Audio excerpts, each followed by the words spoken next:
పాత్రతో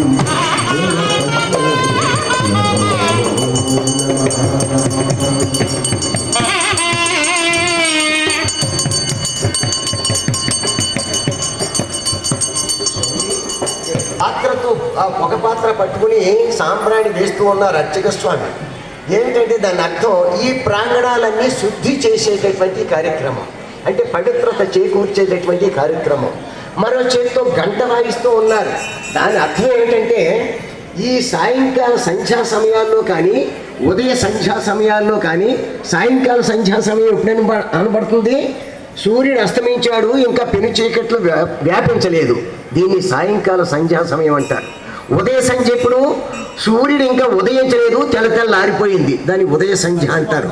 ఈ రెండు సంధ్యా సమయాల్లో కూడా అన్ని చోట్ల అన్ని స్థలాల్లో కూడా ఆశ్రయ శక్తులు, అంటే దుష్ట రాక్షసులు, దుష్ట శక్తులు, భూత ప్రేత పిశాచాదులు అన్నీ కూడా సంచరించేటటువంటి సమయం ఈ సంధ్యా సమయాలట. ఇవి పురాణాల్లో ఉంది, అనేక కావ్యాల్లో ఉంది.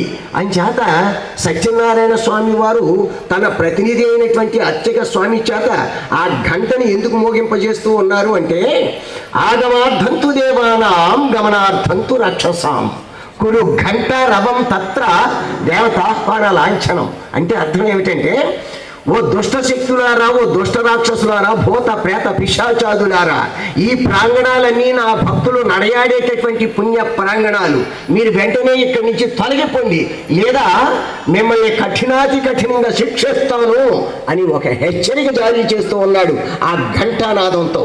మరొక అర్థం ఏమిటంటే, ఆగమార్థంతు దేవానాం, ఓ దేవతలారా మీరు దయచేయండి, నా పుణ్య ప్రాంగణాలకి విచ్చేసినటువంటి నా భక్తజనులందరికీ కూడా మీరు మీ దివ్య ఆశీస్సులు వసకండి. అది ఆ కార్యక్రమానికి అర్థము, అంతరార్థము, పరమార్థము కూడా. ఇప్పుడు మన ఆశీస్సులతోటి మాట్లాడమని